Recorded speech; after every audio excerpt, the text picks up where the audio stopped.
Hello, Hi, Robin. how's it going? It's been a minute since the hyphen days. Tyson, yeah, my gosh, I haven't forgotten that. Wow. I think it was must be about 6, 7 years. 7? Yeah, just about. Wowzers. Is anyone else joining us? I believe the lead actress for Oh yes. Phantasma will be joining probably closer to 5:30. Cool. I'm not sure how Excellent. long she'll be available because she's everywhere and doing lots of acting stuff. So No, that's fair enough. How are you doing then? How have you been? I've been pretty good. Yeah, it's been a long journey since the hyphen days, but overall, I'm doing well, enjoying summer and Mhm. getting ready for fall. And yeah, just been doing just going around the film festivals with Phantasma. So, Yeah. I suppose we could crack on with that then. I ask you because Hayford, that's what I was going to mention. Um, And I know you're working with Monica again, which is amazing, really, because she obviously scored that as well, and she won the music prize with us. So tell us a little bit about after Hyphen, if you can talk about Hyphen if you want, but what have you done since? Because I do see you on Instagram and you are doing things, and I get a few emails telling me what you're up to, but tell us what have you been doing in these 5, 6 years? yeah, so I have been so hyphen came through and then I was immediately ready to start working on Phantasma. And then the pandemic hit. And so then I had to put a long pause because I didn't want to do like social distancing and film sets. Film sets are all about like camaraderie and, Mhm. having a good time with everybody. So I was like, let's just wait until this passes. And then I did some other things. Well, hi, Rachel. Hello, Hello. Hold on. Uh, where's my sound? We can hear you. I can hear you. I wonder if she can hear us Can't turn though. on my sound. Can you hear me? Yes, No. yes, Yes. nodded. Hello. Okay. Got it. You got it. How's everyone doing? Doing well. I Great, miss very nice. you. I miss you too. Yeah, so Rachel, this is Robin. Robin is part of filmacademy.com, who did an amazing write-up of my last film with some of the other people that were involved, the lead actress Mm, there, and myself and the composer.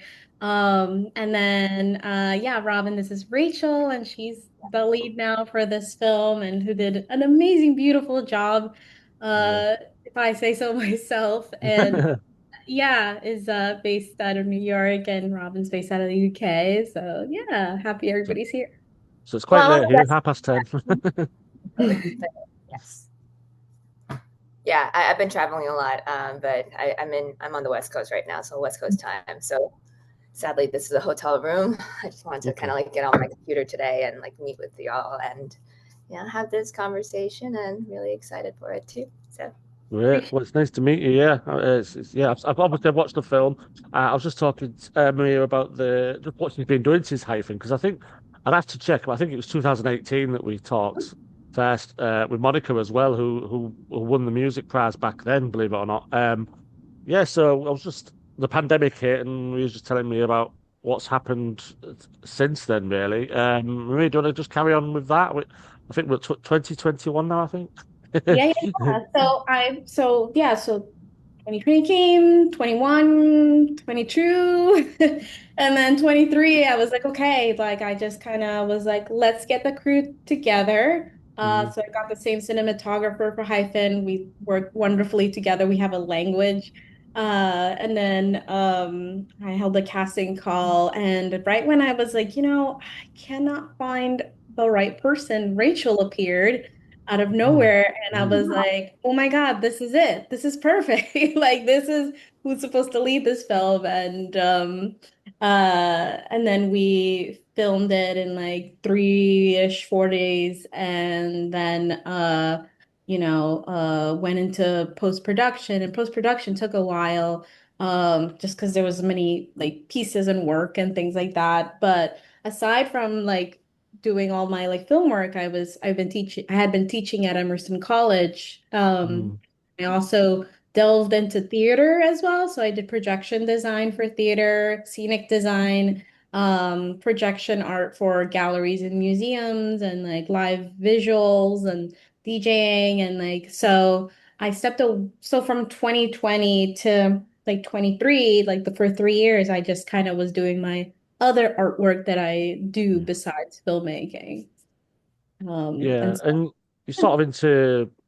I mean, with Hayford, I remember there was it was like three stories, and then you had that dance scene. Because I know you like dance as well, and you're almost not sometimes not literal dance. With this film, I found it's the lead character played by Richard is obviously wandering around meeting these different people. There's almost an artistry and a dance to that in a way, the randomness of it.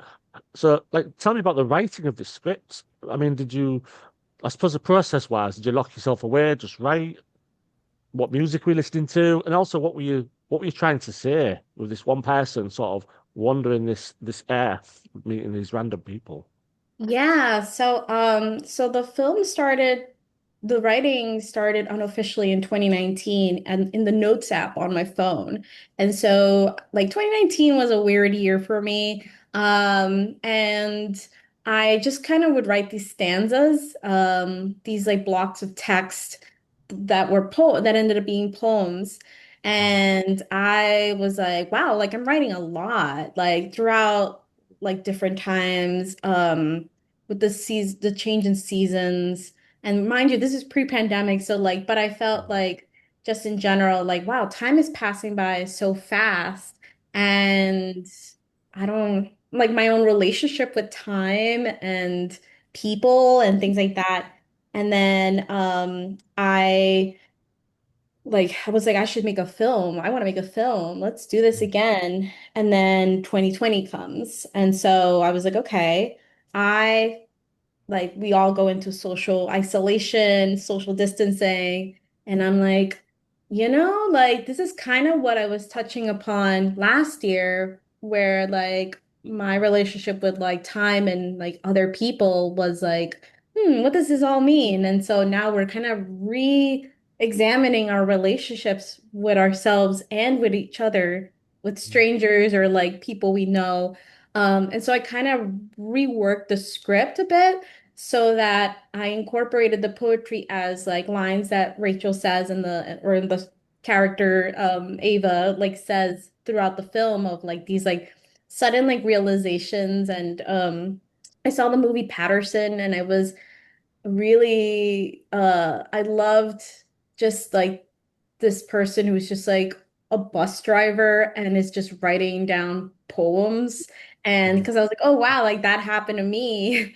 And and then like slow pace, slow burns, like things that just when time feels like it's so slow, but time is moving really fast at the same time. And so that was really heightened during the pandemic where like we have nothing to do for a long time, but oh wow, it's been like 3 months now. It's been 6 months. It's been a year. It's been mm, 5 years since that mm. whole thing. And so like where does time go? And so in working with the actors, I was like, yeah, like talk to me about like, how are you doing? Like, how are we feeling these days? And how are you like, yeah, like how did you come out of that whole weird period that we all collectively gone through and like and stuff? And so having these like really wonderful conversations with people like Mm. really helped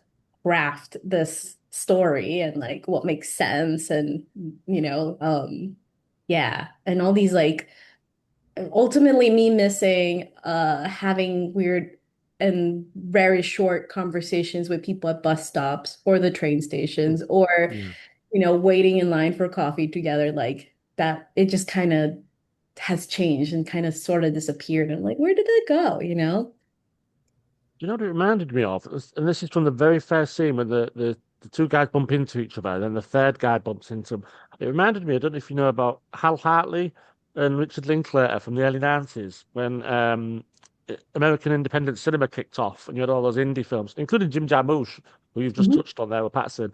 They made films like that, like Slacker. I don't know if you've seen Slacker or Hal Hartley's. You have to look up his work, but that's where people are walking around, they're bumping into each other, they start squabbling.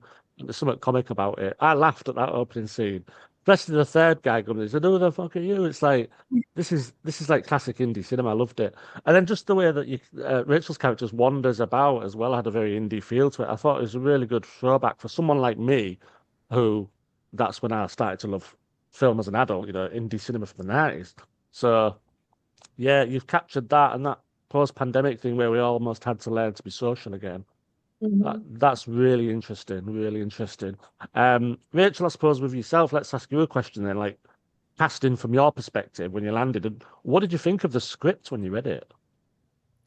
Um, Honestly, I just like the fact that it reminded me, I could see myself in each of those characters, people who Mm, are kind of like ignored by people in society. If you don't have the time to like really just kind of like take an extra few seconds to just interact with someone, and just to kind of get their backstory, then like, you just sort of, they just disappear. It's like, mm, we all have moments where we wish somebody could give us a little time to talk to us and have a real conversation. And in New York, especially where I'm from, you don't have that. Everyone is just kind of going from point A to point B, and you can either like push someone or offend someone or just ignore them. And like, people lose a little bit of themselves because of that, I think, because we don't feel like a real person, if that's what happens. Like we're just so close yet so far.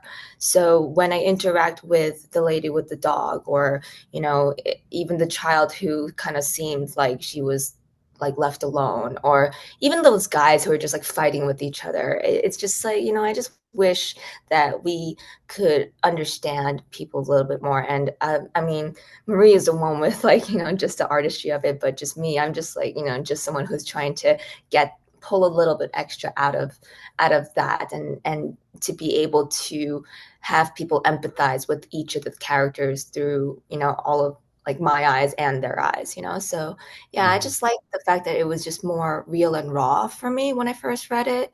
And yeah, like I just appreciated being part of it too. I had so much fun on set, and all the little things that went wrong too on set, like you just kind of felt like it was part of it, part of the whole experience. So Yeah. yeah, Well, yeah. I want to see the outtakes if there is any, or bloopers, because they're I usually want amazing, aren't Oh my they? God, the lady who thought that the bus stop was a real bus stop, I was just like, we need to use her. I wish we had, There were Mm, so many things that like made everything. I mean, I wasn't stressed. I was just trying to make other people not stressed. I was having so much fun, but I could tell because just the operations of trying to get certain shots in while the lights a certain way, and tried to let people go home at the time that they're supposed to. Like it was just all such a new learning opportunity for me too. And I just loved how Maria was just like, she would try to be all chill throughout it all, but you could tell that there was some stress going on. But yeah, I was just telling my friend just right now before this interview that there were days that it was just so cold and we had to like pretend like we were warm. And just I can't get over that lady who thought we had an abandoned bus stop, and we put up mm. posters to make it look like we were, that it was a real bus stop, that a bus would stop there. And this old lady was just walking, and we thought that she would pass us, but she just sat down right at the bus stop. Do you remember what I'm talking about? That's of course. And she was just waiting there. And I'm like, does anyone speak Chinese? Like, is there any way to tell her that there's no bus that's going to come?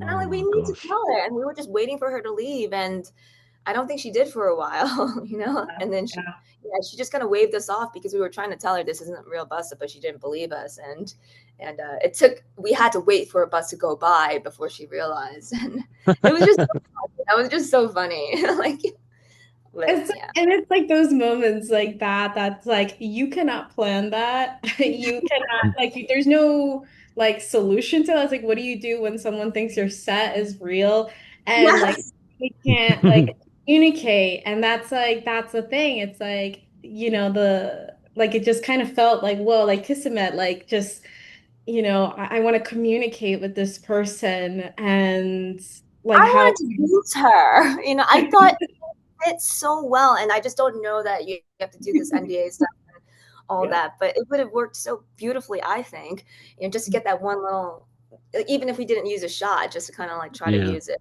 But the guerrilla aspect of it all was so fun. I mean, I hope you enjoyed working with me too. But like, it's just when something wasn't wrong, I'm like, okay, I'll do it. I'll hold up this light or whatever. And they're like, hey, run in there, like, and just throw that thing out and wave the bus by. And I'm like, okay. So we just run in, and the crew is so great. Like they're just like rolling over, grabbing the camera, and then just shooting the take when we needed it, and hopefully got the shot, like, and all of that stuff was fun. This is what I love about like small crews and small like indie film sort of work, and because everyone is just in to dive in and wear many hats, and hopefully the shot is what we need, and we're all in it to help out. You don't really see that on bigger sets, and that's what I really miss and love about it, about my whole experience with this, and how the script is just so close to you. And like when I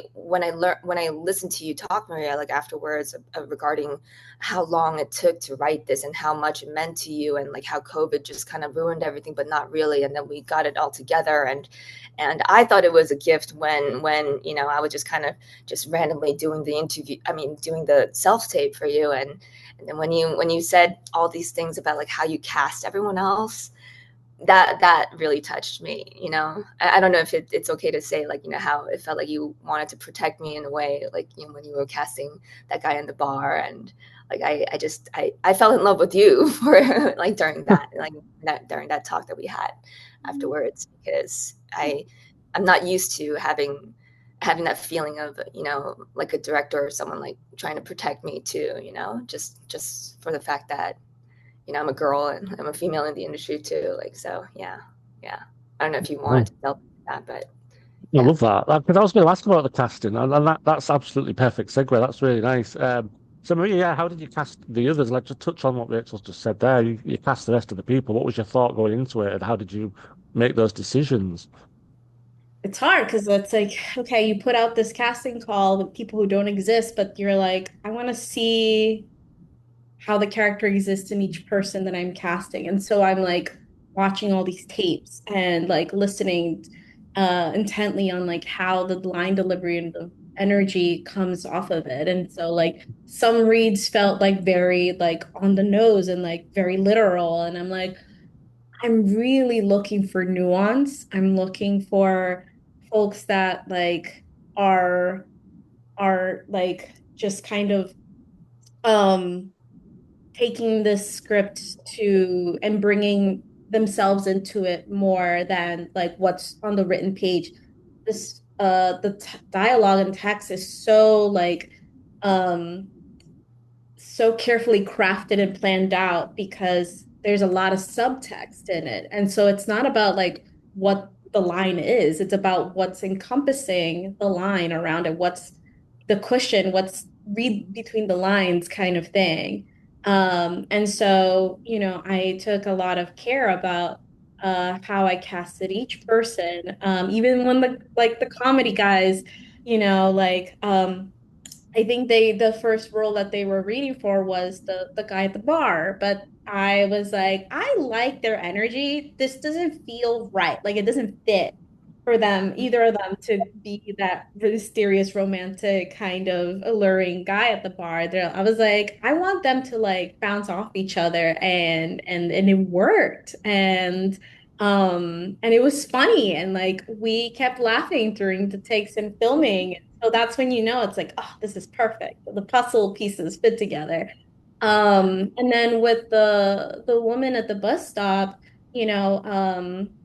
Courtney, like I wanted to take that role very seriously because it's someone who's possibly houseless, possibly like a runaway, or someone who's down in their luck. And so, I didn't want to just represent something like a role like that and very haphazardly. I wanted it to be like, I want this actress to take care of this role and to take care of this person, and really be able to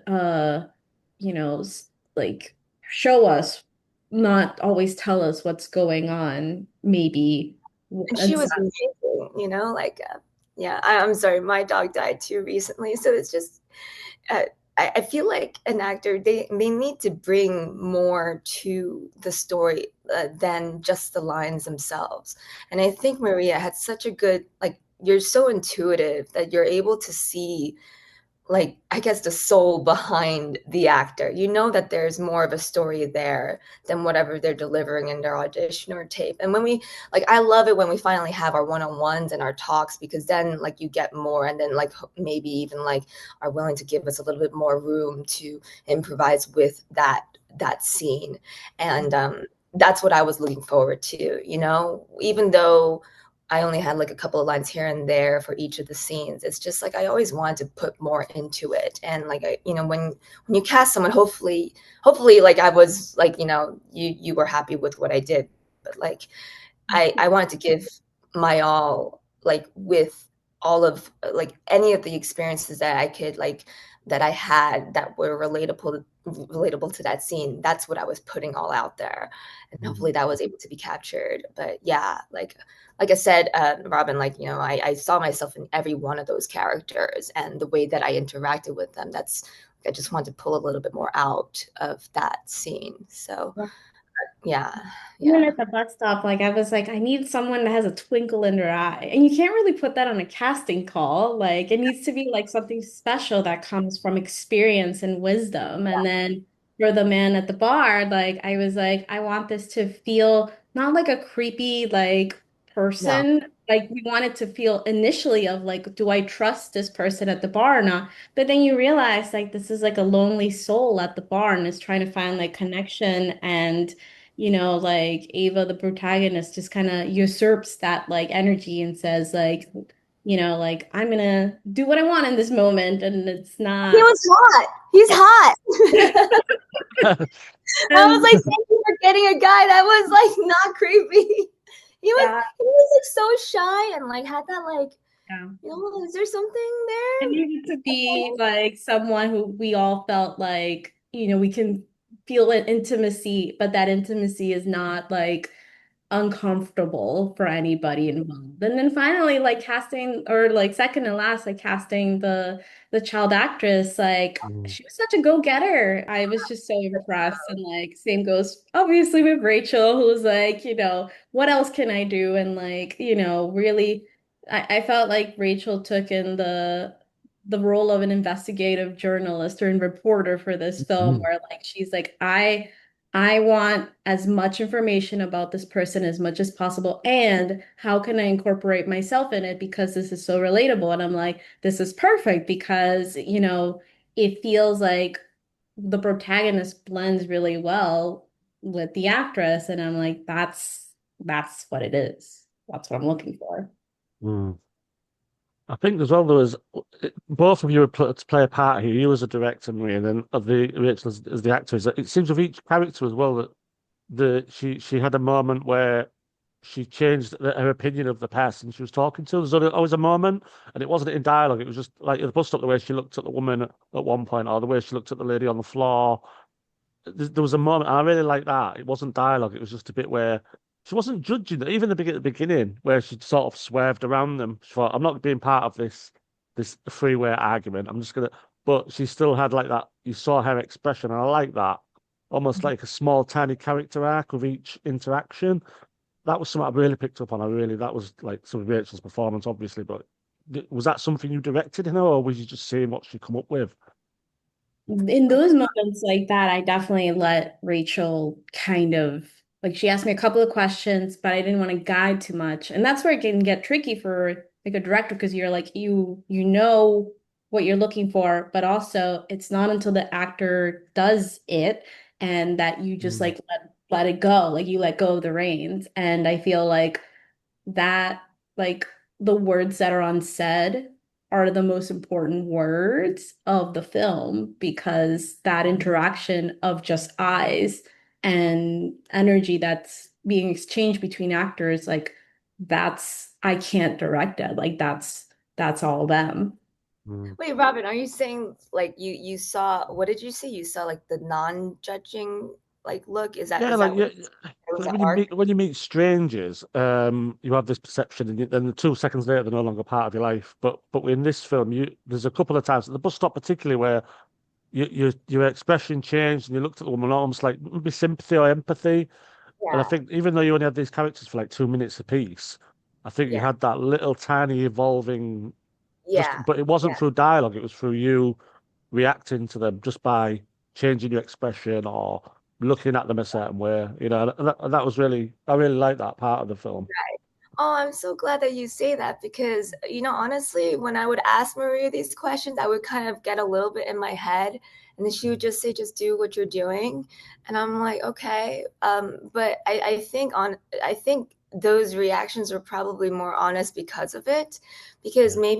maybe I would look and almost look a little scared or judgmental or back offish, but then I would do like a double take. And I saw that in the way that it was edited and how it sort of looks like you want to kind of get in there, like there was like a little mini arc in each of those interactions, and I think Mm. it you Yeah. see the physical grasping of it at the very end with the child and the like almost sort of acceptance. So yeah, I think you're right. Mm. I feel like that is what happens. To be honest, I mean, I'm human and sometimes I'm busy and stressed out throughout the day when I'm traveling around and going from place to place. And I catch myself in instances where I look back and I wish that I could have been nicer in a certain interaction or whatnot. But yeah, in this film in particular, I think that's what I would want to be more of, or if not, just take a little bit more time to make those connections. Mm. So you're absolutely right. I think that was probably revealed in the edit versus like me really thinking about it as I was doing it. So Mm. no, not much direction there. Those are just like maybe more honest like Yeah. reactions to those situations, and it's pretty interesting, right? That Yeah, I mean, Maria, Maria's you obviously tricked happy with it because she kept it in the Maria, film, you so tricked me. You tricked me into doing that. But if you told me to do that, I probably wouldn't have known what you were talking about. So, right? yeah. And that's interesting, me you say that as well, that sometimes if you direct something, it might be a bit one note or not exactly. Whereas when you sort of let the actor just, well, this is what I want. Here's 30% of it. You give me the other Yeah. 70, and see what we come up with. I like that. Yeah. There's a sequence in the bar and it kind of goes off into like dream. I mean, you did that in Hyphen as well, to be fair. You went off and did the dance thing, which is kind of, I suppose, one of your like note things that you like to do. What was that in your mind, and what did you want the audience to feel? That Mm, particular sequence. yeah, so I love like where our minds can go sometimes. And I think the difference here is that for this protagonist in particular, I didn't want it to feel like I am like as an audience member, I'm gonna always root for them. The protagonist is always gonna make the right decision. Like, Ava, the protagonist, is always right. She knows everything that's going to be happening all the time. And I started being really drawn to characters that make mistakes. Or is it a mistake? I'm not sure. But like protagonists that don't always have the right answer, don't always do the right thing. And that's, I think, something that's important for female protagonists because I feel like they are a lot more under scrutiny by an audience to always have the right answer, to always do the right thing.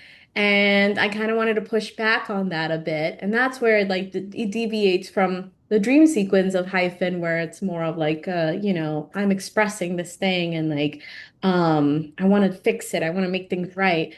It was more of like an experimental like sequence of will the protagonist do the right thing? When it is like engaging in a romantic entanglement, is that the answer to her problems this whole time? Or kind of taking advantage of this person's like vulnerability or something like that, that we sometimes see often in a switch gender role. And, the guy always gets the girl. But what if the girl gets the guy this time around? And chatting with some people at one of the film festivals, of like one of the audience members was just like, oh, like when she went off to the bar with the guy, I was like, no, don't do it, don't do it, don't go into this like bar hookup. Like I don't want her to do that. And then I had another Mm. um member of the audience who was like, who hasn't had a random, kiss at the behind by the bathrooms at a bar? And so like I was like, I love this like interaction with that. And it was wonderfully choreographed by our intimacy coordinator, Oh, Cameron. he was amazing. I love Was him. amazing. Was I learned so much about intimacy coordinating and just like, and so did the actors. And like, it was something that like I hadn't considered, but then I was like, wait a minute, like if I want this to be authentic and real, like people need to be close and they need to Mm. be able to feel real and comfortable and safe and like and so and for both parties and he just like choreographed this so well and just It was like a dance. He made it a dance. did a That's what was so interesting to me. I never thought of intimacy scenes like that. And I'm so glad that you hired him. And after that whole experience working with him, I every single set that I was on afterwards, I always used a lot of the pointers that he taught us. That's what it was, just such a great learning experience. And I loved how he made it like a count, and like how our bodies just like would kind of muscle memory ourselves into those movements, and it just made us feel so much better. Like I've worked with different intimacy coordinators afterwards.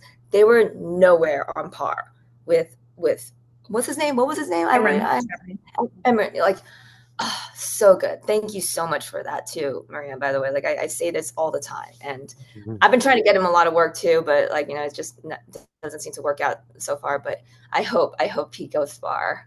Yeah, he was such a crucial part of our work on this film too. But Okay. yeah. Just a couple more questions, really, just a general one, but also just want to ask about Monica as well. Obviously, she scored the film again. What was that like? Have you been in touch the whole time since Hyphen, Maria? And what music were you looking for specifically? Because it's quite varied again, isn't it? Yes, yes. I once I find a collaborator that I enjoy working with, whether it's a cinematographer, composer, I'm like, how can I keep you for life?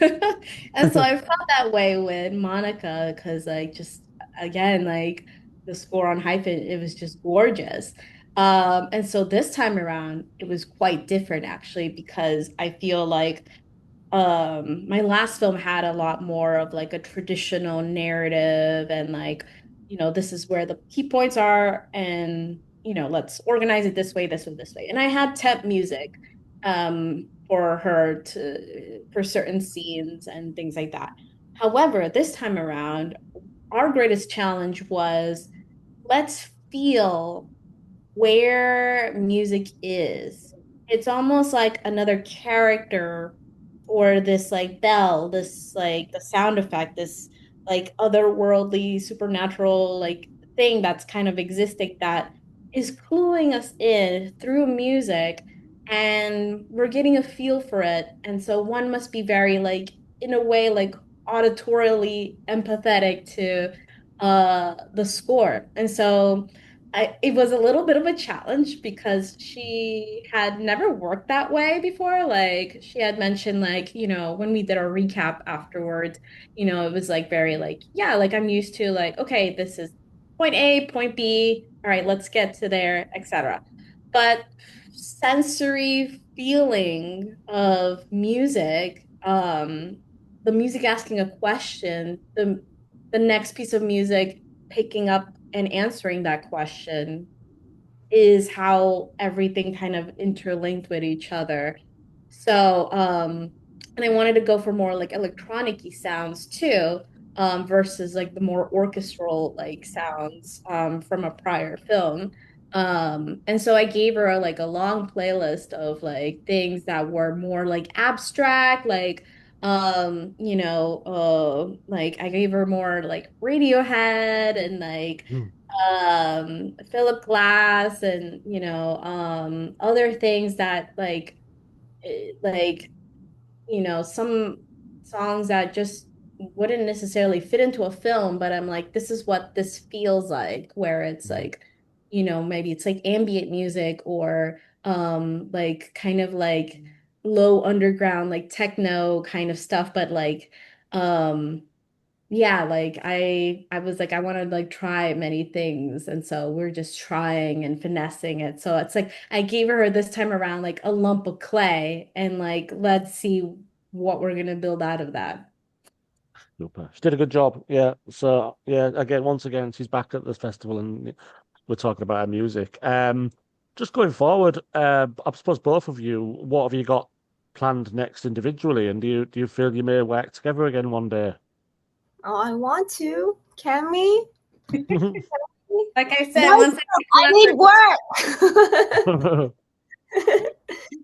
Oh no, I'm just working on several like other things right now, but it's slowed down a bit because I've had some personal stuff happen in life that I'm trying to get through. But we all have that. We have our lulls and such. But yeah, definitely. There's like a couple of movies that are still like set to come out soon. You know how the post process is and things happen. But I'm excited for those to come out. My horror film is still coming out soon. I think it should be either Amazon or Tubi, but we'll see. Okay, We'll see. I'll look out for that. Yeah. On my end, I will be releasing Hyphen at some point at the end of this year online for everybody to view and things like that. And I believe I'm starting to get ready for the feature. My first feature.